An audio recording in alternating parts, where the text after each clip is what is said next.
Where's the EQ on the reverb? Delay time? Delay. Turn up the feedback. Turn up the feedback. Turn up the feedback. Wait. Pan the condenser to the left and the dynamic to the right. Lower the threshold. Raise the output. Wait. Set the frequency range. High pass.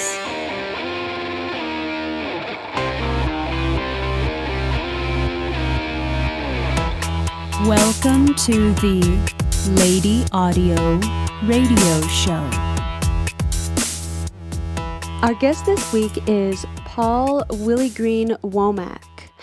Willie Green is a producer, recording engineer, and mixing engineer, and he's been writing and recording music since he was a kid with just a couple of boom boxes to record with. Willie, welcome to the show. Thank you. Thank you for having me. You're welcome. And first off, I wanted to say that I really love the darker element in some of your tunes, or should I say the truer elements of your music. It's really, really refreshing, and I wanted to ask, what encourages you to write about the truth and more meaningful topics? Well, I just feel like while there's plenty of room for all kinds of music, there's nothing wrong with dance music, there's nothing wrong with pop music. There's plenty of that. And I feel kind of with the state of the world today, there needs to be a bit more of a balance of reality. And not that everything needs to be political, although that's important too. But I just like songs that are about something, some things are just for consumerism. You're at a party, you're at a club or whatever. But, music is art. It's not just disposable background, backdrops. So I think it's important to have some reality, even if it's just a song about your day, then you know more about the artist at the end of it. I think that's really important. Yeah, definitely. And with the album, A Suite for Souled People, it's a really sensitive topic that few artists will want to venture into, because it just seems like in this world right now, in this current world, where like a lot of people or artists are afraid they might offend their audience, rather than encourage them to make a change within their own beliefs and views. Did you ever have any doubts about releasing that EP? Not necessarily from the perspective of offending. I reached out. I'm very lucky to be friends with some of the greatest rappers on earth, really just phenomenal MCs, and I called them all up, and they all jumped at the chance to do it. And it wasn't a matter of worrying about offense, because what I asked them was to all speak honestly and as truthfully as they could from their perspective. The suite was done. Me and my friend, we was walking down the street in the middle of the street. We wasn't causing any harm to nobody. We had no weapons on us and just walking, having a conversation. No cars were blowing at us or honking at us like we was holding up traffic or anything like that. Now, a police officer squad car pulled up, and when he pulled up, these was his exact words. He said, "Get the F on the sidewalk." How can we feel like we can have free speech if there's a guy staring down a sniper rifle as we speak? This has been going on before Michael Brown. It's been going on before Trayvon Martin, before Emmett Till. It's been going on for a long time. How can we feel like we can have free speech if there's... It's been going on for a long time. How can we feel like we can have free speech if there's... It's been going on for a long time.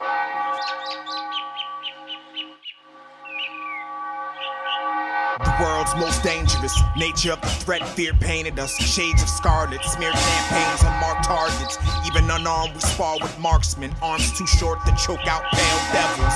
Makeshift rookie rebels versus military surplus reserve grade weapons. Saved for reference. The message, pick response we saw in Ferguson is a look into the future of policing in America at large. The ghetto been an experiment. Abuse of power comes as no surprise. Reinforcing the divide as the gap widens. Know your place to face extreme violence. Your right to remain silent, been suspended. Spark the offensive, ground swell as the phalanx inches. Facing opposite the wind, tear gas dispensers. Return volleys, black bodies, trigger hidden bias. Rounds flying, distant siren. Home going kiss the gates of Zion. really following that summer of 2 years ago with all the different racial strife across the country and following, the events from Ferguson and Los Angeles and Ohio. And it just really felt like, every week there was another news story about unarmed black people getting gunned down, kids, adults, what have you. And I wanted to do something. It affected me very much personally. And while I don't claim to be any kind of activist specifically, we were and still are going through a major shift in our nation, and really a second or continued civil rights movement. And I'm a musician, I'm an artist, and I wanted to. In the same moment, the first shot went off. You can't keep telling these guys, be quiet, don't curse, pull your pants up, this, that, and the other. This is their everyday life. And they mad. They're mad. I'm mad. We should all be mad, man. We should all be angry because of what's going on right now.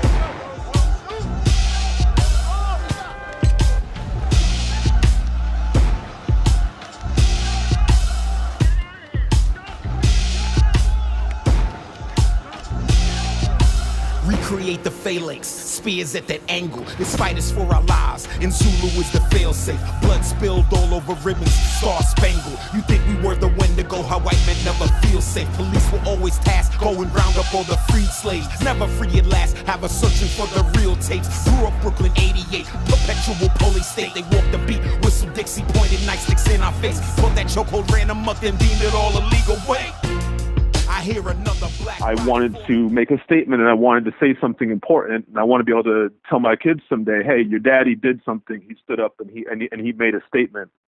So it was very important to me to give all the artists latitude on how they wanted to approach things from their perspective. So it's, I never tell an artist who I'm producing what to write. And I handpicked these specific MCs, Curly Castro, Elucid, and Billy Woods, because I wanted to hear their perspective. But it's on you, boy, to keep those hands in plain sight. Don't touch your belt, reach for your wallet, or happen to be holding your cell. Normal speech is a yell, yelling is a reach for the gun. Silence, admission of guilt. Don't try to walk away. If you running, then run. If you're smart, play dumb. Don't get caught in the slums or a nice neighborhood you ain't from. If you need help, don't call 911. Can't trust it.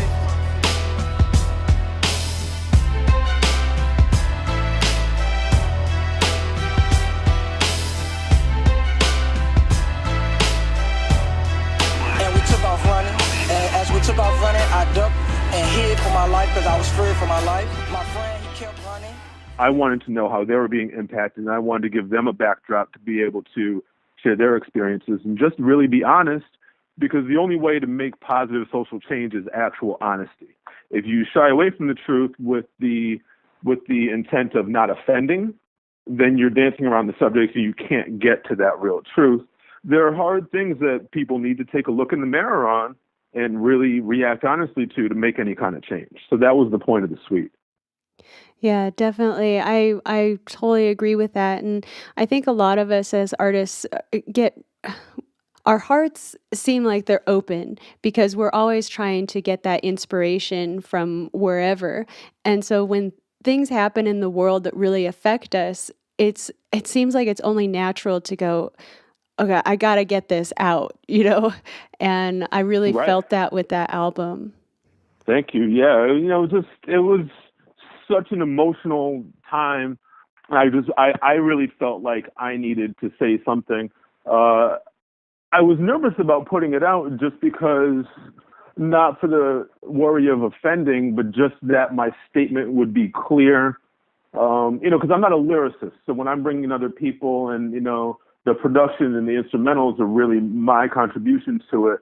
But I was just nervous that I wanted to make sure my statement would live up to the legacy of other statements and other activists and the civil rights movements and everything that's been done before. Not that I compare myself directly to that, but I wanted to add to it in a respectable way. So I wanted to make sure that it was right and that it was powerful in a really necessary time.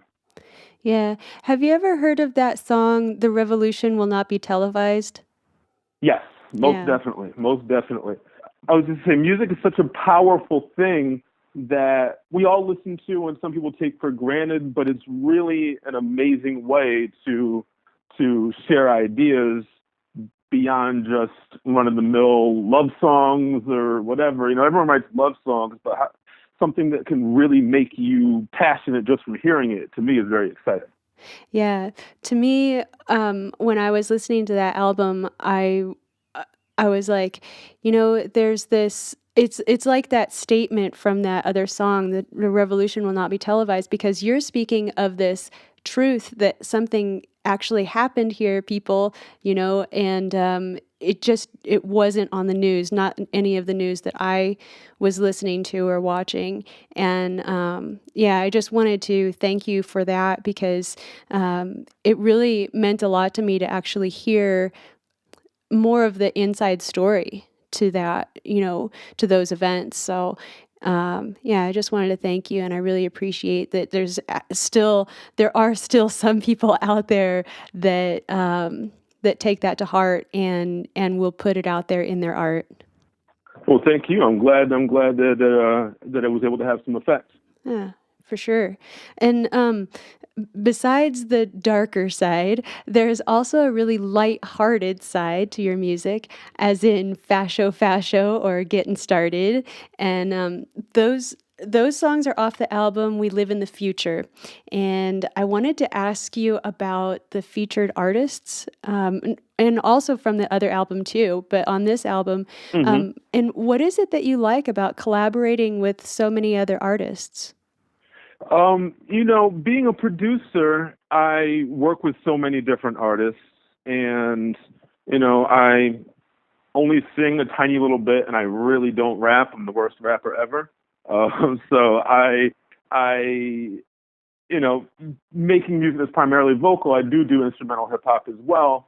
But hip hop and pop and R&B is generally vocal music.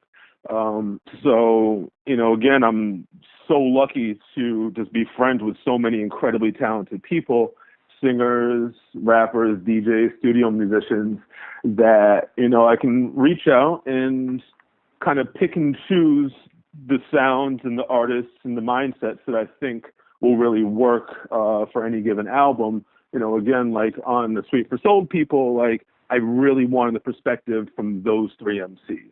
Knowing their catalog and knowing them as people, I was really excited to just hear their perspectives. On We Live in the Future, that's a very different album. I guess I'm kind of known for making, darker, grittier, weird indie rap.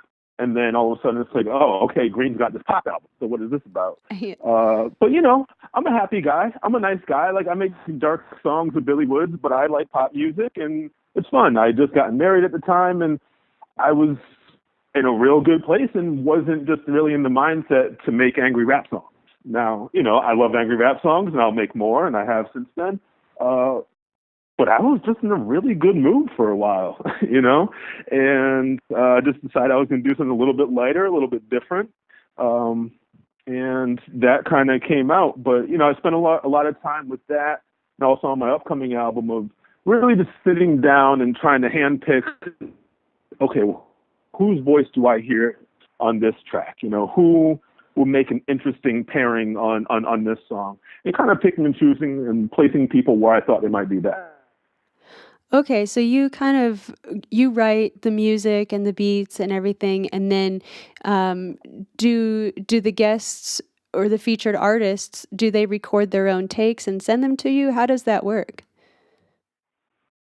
It really depends. If they're in New York, I will try to have them come record with me. I think I do a good job with my vocals, and then also it's convenient because I just have everything here. I know the quality is right, and I know I have everything right in my pocket. But we live in such a global society now where, if I have somebody from LA on a song, like if, my good buddy Henry Canyons, he's on my new album. So he recorded in LA and he just sent me the files, and, if the quality is good, then it just goes right in. If it's not, depending on where they recorded, I might ask them to record again and whatnot. But generally, people will give me, workable files, and I'll just go from there. All right, cool, cool. And then I'm not sure if you want to give away any secrets here, but I wanted to ask you about the guitar on Getting Started. Like who played guitar, what type of guitar, what kind of mic did you use, and all of those details. Uh, Unfortunately, I don't have a ton of details on that. Those were files that were sent to me. The guitarist is an old buddy of mine named Kenji Shinagawa, and super talented guitarist. Also tours a lot. He plays with the Mason State, and he's just very busy. So kind of in between tours, he was like, "Okay, I'm going to track these out, and I'm going to send them to you, and then I'm back on the road." A lot. It was really nice of Willie Green to get some of the details for us from the guitar player Kenji about his guitar sound on the song Getting Started that I like so much. And here's the scoop. Quote, "When I record electric guitar at home, I use an Audio-Technica AT4047 to an MBox 2 Pro, straight into Pro Tools, version 5 at the time, I believe.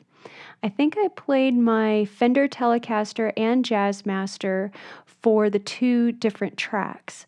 Both times it went straight into my Victoria 518, which is basically a clone of a Tweed era Fender Champ.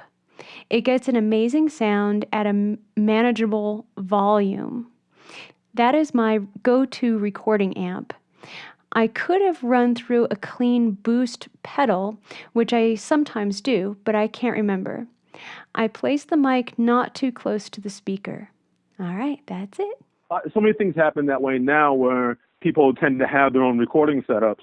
And with a lot of professional musicians, they know the sound that they want. So if I call Kenji and say, "Hey, here's the track, here's what I'm looking for," he's going to send me back, something really workable, because that's why I called him, because I knew he's going to give me what I'm looking for. So unfortunately, I don't have the recording notes on that. I'll try and find them and I'll send them over to you. But yeah, I mean, they came out so clean. I didn't do much to them in the mix because they just came out right. If it sounds good, there's no reason to change it in the mix just for the sake of doing something. Sometimes the best mixing is knowing when to leave things alone. Yeah, definitely. Are there 2 different guitar tracks or how did you mix that guitar to sit so well in the mix? Because it's kind of like a little bit on the left and a little bit on the right. And so I was just wondering how you got it to sit in the mix like that.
Right. I believe he gave me two tracks, similarly played. But then just slight variations as opposed to using any kind of doubler plugin or any kind of copy and paste. It just never really has that same effect. Two nearly identical takes panned out will kind of give a much wider stereo field, because just those slight minimal differences really create that bigger sound. Mm-hmm. And then I wanted to also ask you, maybe you have more information on this, I don't know, but the kick sound on High Voltage, what Mm-hmm. was that? Go into detail about that if you could.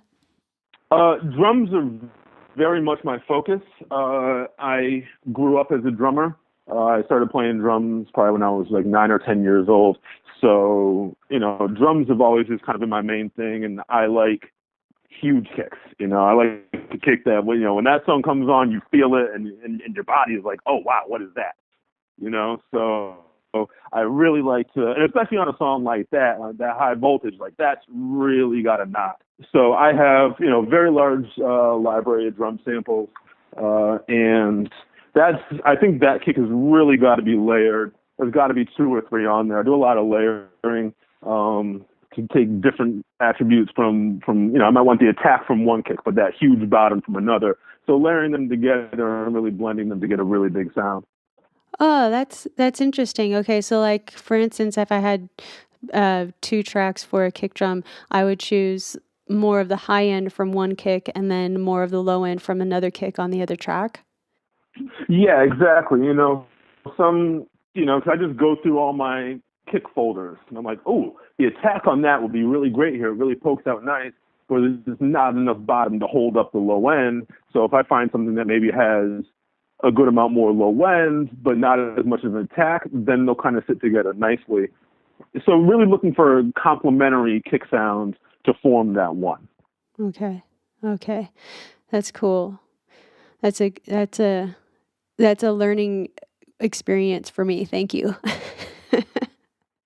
Oh, no problem. And a lot of the snare drums, especially on that album, on some of the poppier stuff that I do, a few snares, maybe might be a snare and some hand claps that are layered together. So that hand clap is really giving you that smack, that attack, but there's not going to be much body in there. So maybe I'll get a deeper snare and combine them with just enough of that clap to give you that little sharp crack, and then you get the body from everything else. So yeah, on that album, a lot of layered drums. I just really love drums, so I'm usually layering a few things, maybe even a few kits, a program kit, a live kit, and then loops. Just, there's drums on top of drums to create this very big sound where they all work together.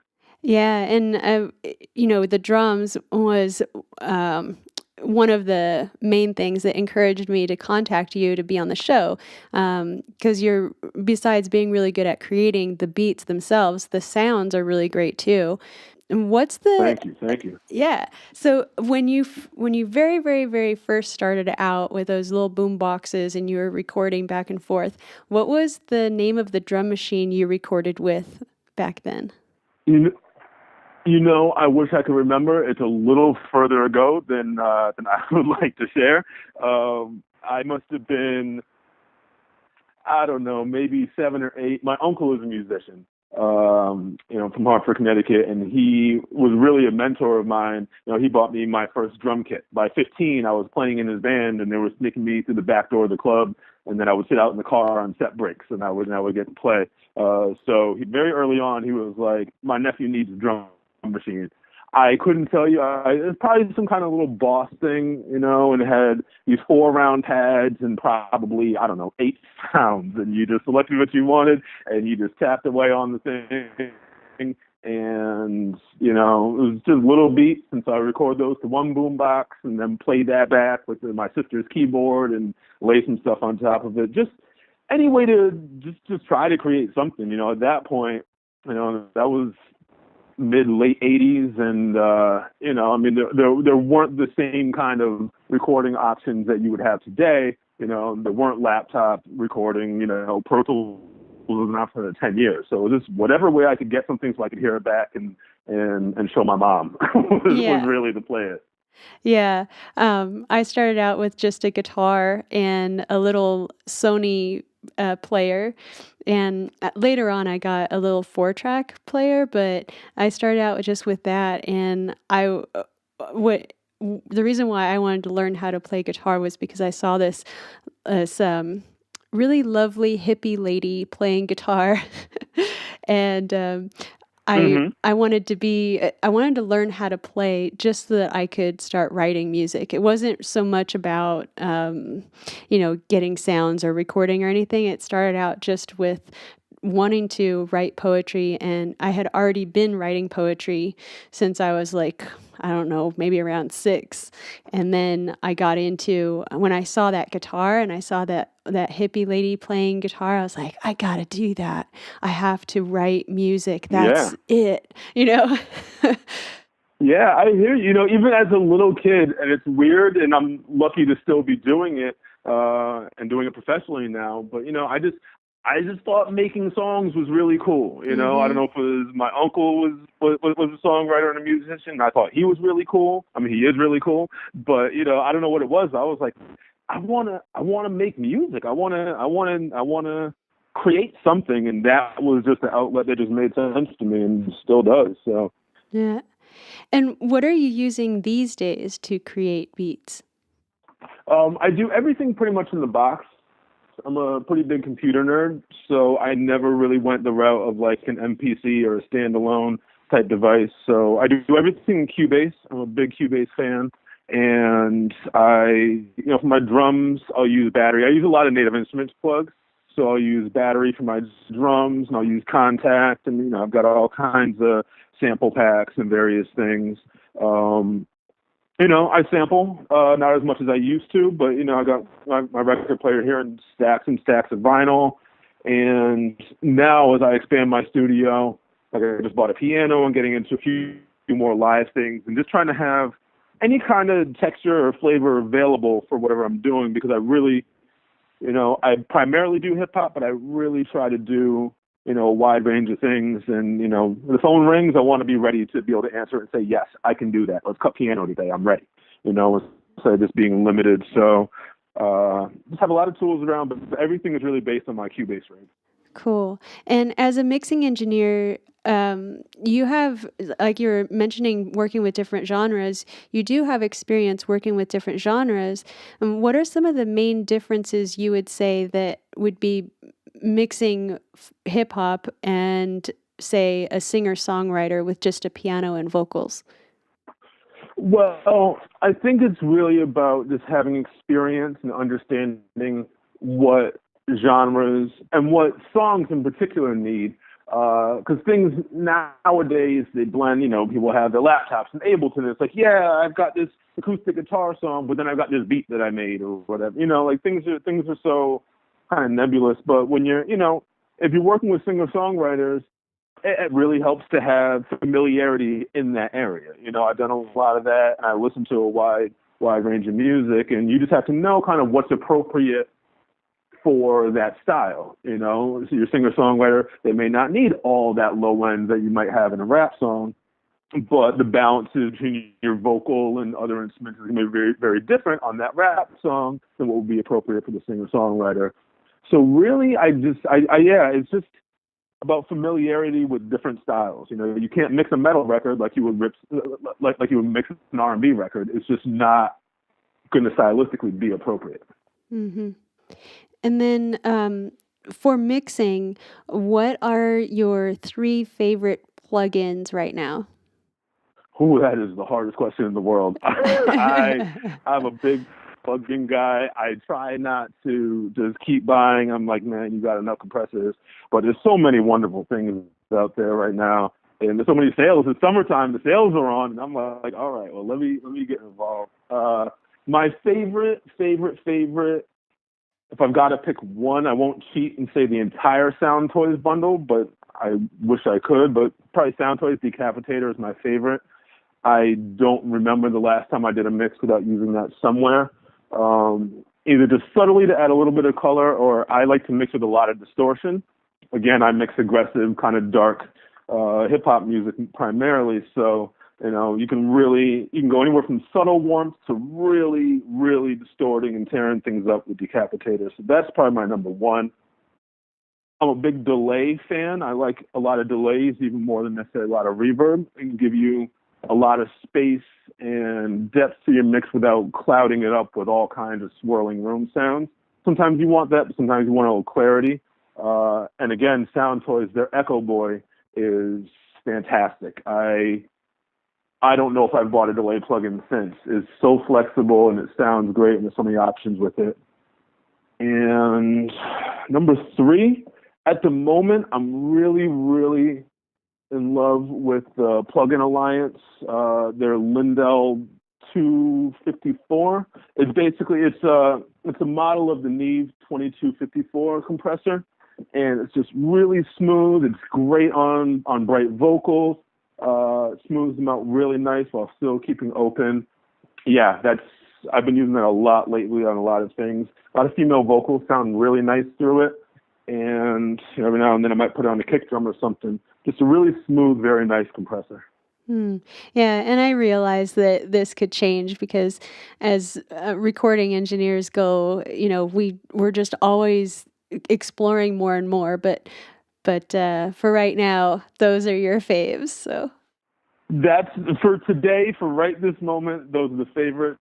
But, I've got a mix up, on the rig right now. By the time it's done, who knows? I might be in love with something else. But right this second, right now, those are my three. all right, cool. And you have a new album coming out, and I wanted to ask you what the name of it is and what's the inspiration behind this new project. Sure. My new album is called Doc Savage, and it's going to be out this fall through a label called Backwoods Studios, a small label here in Brooklyn. And it's Doc Savage is he's a sci-fi character from the 1930s. I love sci-fi. I love retro futurism. That was kind of the whole idea with we live in the future, where for so long, for the last 100 years, people have imagined, oh well, in the future we're going to have portable communicators or wristwatch radios and all that. And we have that. Yeah. I've got a cell phone. I've got this portable computer that fits in my pocket. That's more powerful than anything from 40 years ago, 30 years ago, no question. People have Apple Watches and they're doing the Dick Tracy thing with the communication, and it's just we do live in that future that sci-fi has imagined for so long. No flying cars. I'm a little disappointed by the Jetsons lying to me, but we do live in that technological future. And Doc Savage was the sci-fi character who was always ahead of the time with that. He always had the best technology, but he was brilliant and he was a scientist, and he, just kind of this epitome of a person where they kind of just did everything. But the whole series was just these crazy adventures, these sci-fi adventures, and I'm a big sci-fi nerd, so I just really loved it, and it kind of inspired me. It's not super spacey, it's not all outer space, but it definitely has a sci-fi twist to it. And the album is kind of set up. Doc Savage was a series of books, so each song is kind of its own self-contained. They all fit in this larger world, but they're all a self-contained little thing. And again, it was similar to We Live in the Future, where I reached out to artists. This is primarily a rap album, so it was mostly rappers. And I reached out and I said, hey, write whatever you want, but it's got to be about something. I don't want any raps about raps. I don't want rapping about how you're a better rapper than all the fake haters. There's plenty of songs like that. This is not the album for that. It can be about anything. So we've got people doing story raps about global resources dwindling and lack of water and futuristic LA, and things like that. We've got crazy stories about wrestlers, just anything. Just give me a story, because I wanted to paint the backdrop with the beats as far as being the landscape, and then really invite the artists to paint whatever they wanted and really bring their creativity to it as, a real collaboration, instead of me saying, okay, let's rap about trees today. That automatically limits the artist from what they want to create. So I've been very lucky. I called in a lot of favorites from a lot of phenomenal artists, and I'm very, very excited about what it's going to be. It's epic. It's super dense. I'm just going for it. And all the ideas that I've had and I've wanted to try, it's complex, challenging music, but I think it's enjoyable as well. I think it'll be a good listen. Cool, cool. I can't wait till that comes out. And that was going to be one of my other questions. Obviously, there are collaborators on it, but are there any new collaborators, like people that you've just met and that you've got on the album? Oh, that's a really good question. Yes, there are definitely some people who I haven't worked with before that I reached out because I was excited to work with them. There's an MC from Chicago named Def C, who's phenomenal, and I met him a few years ago on tour, but we hadn't had a chance to work together. So I got him on there. Another new collaborator I never worked with, but really is a real vet of the indie rap scene, is an MC named Alaska. He's from a group called Words Hurt. He's been around for a long time. And just, I really tried to think of interesting pairings, and I gave people beats that they wouldn't normally rap on, but I was like, just try it. I'm trying to push you out of your box because I want you to push my music to a different place. So really, really trying to stretch people's expectations of what they do. I've got an MC named Denmark Vesey on here who is just phenomenal. And the beat that I sent him is nothing like what he's really done before. It's nothing like what I've done before. It's a very different thing. It's one of the last things I made for the album. But the song that we created is just, it's incredible. They're for good or for bad, and I say this really as humbly as I can, but there's not another rap song like that. That's really out. There's a few songs in the album I'm like, nobody else has a song like this. Whether that's good or bad, I'll leave up to listeners. But we're doing some different things here. And I've got, a lot of collaborators I've worked with, a whole lot. Prem Rock, of course, Billy Woods, Elucid, Open Mike Eagle. But everybody pushing them in different directions and just trying something new. Yeah, and I wanted to talk about the project you worked on recently with Elucid. What did you work on with that project? Were you the producer? Did you also collaborate with musical ideas? What's the story behind that project? Elucid and I have known each other for a good while now. We're both on the same label. That album called Save Yourself came out on Backwoods Studios a few months ago. And it's just a phenomenal album. My work on it aside, I mixed and mastered the entire project, and I produced one song on there called NY Blanks. So creatively, from a production standpoint, that was the only song that I worked on. It's primarily produced by Elucid himself, with a few outside beats here and there. And I was lucky enough to have him pick one of mine. But the mixing process was really deep and involved. Elucid does a lot of his own vocal edits and stutters and delays and certain things, and he just sends me those tracks and I blend them in. But he gave me free reign and was like, Green, just do what you want to do. We sat down, we listened to the roughs together, and we really talked about what his vision was and sonically how he wanted to get it there. And then I just zoned out, and over the course of about 3 weeks, just mixed the album and just tried all the cool, crazy things that I wanted to try. And, some things got edited out, but mostly, it was just a real organic matter of, okay, Green, I'm going to give you this, do something with it. And I would send it back and just kind of back and forth, but really just able to stretch out and take a lot of chances mix-wise. Which is nice because there's some artists who are like, hey, don't change my music, just make it sound better. Mm-hmm. Which is cool and which is fine. But when you have an artist who's like, hey, do whatever you want, make this music how you hear it, that open license is really fantastic to work with.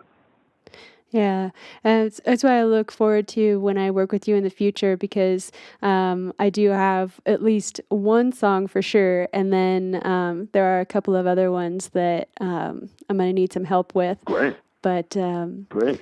But yeah, definitely. They're just these little pieces. They're not very long at all. So I just, I wanted someone to take what I had and to just expand on the ideas and remix them. So I really look forward to that and hiring you for that. And so that leads me to my next question. What's the best way to contact you for producing or for mixing? The best way is to go to my website, williegreenmusic.com. That's WILLIE.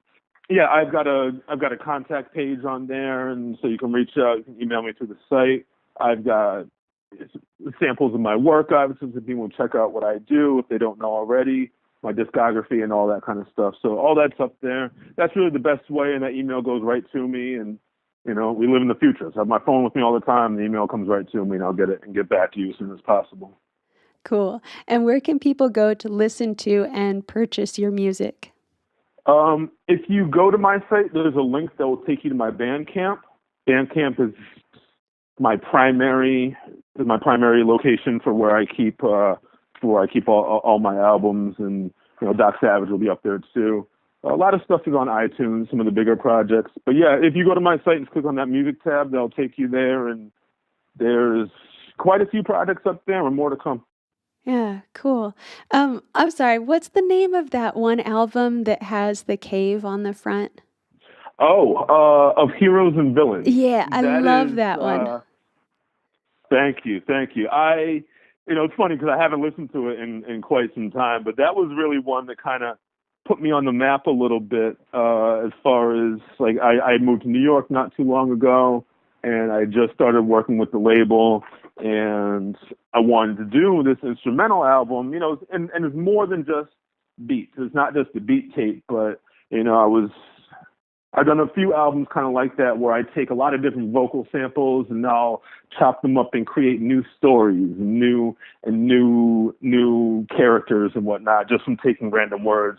Mm-hmm. So on that one, it was a lot of cartoon samples, and chopped those up and created what I hope is a cohesive story all the way through, but with changing beats and with a lot of different styles and all that. So yeah, that one's a lot of fun, and I've got a few other ones like that. I did one, my most recent one like that is called Rebel Queen, which I did a couple years ago, and I took two completely different records. One I think was How to Learn Armenian, and it was this woman saying sentences in Armenian and then the English translation. So I went through and just chopped out the English words out of the English translations and then put them together to create a story. And then cool. I forget what the other one was, but then that woman who was giving the Armenian lessons turned into the Rebel Queen. Like, that's her character. And then I forget what the other record is, but something similar. And it was a male character, so he was the evil king, and the Rebel Queen battles him. And there's like this drum solo kind of inspired by Flaming Lips, Yoshimi Battles the Pink Robot. I've always wanted to do something like that. That album, the first time I heard it, I don't know when it came out, 15 years ago or whatever, just blew my mind. I've always wanted to do something like that. So I took a chance and just try to create an interesting listen, something with a storyline, but it's still got the dope beats and it's still got all the different aspects, but something that's, interesting to listen to. Yeah. I'll have to check out that one because I haven't listened to Rebel Queen yet, but that sounds like a lot of fun. Yeah, it's very similar to Heroes and Villains. When I did it, I was thinking I kind of want to do a throwback to some of the earlier projects I did like that, with the anticipation of doing this full Doc Savage project, which has taken me a long time. I've worked on it about 5 years, but it's ready and it will be out this fall, and I'm very, very excited about it.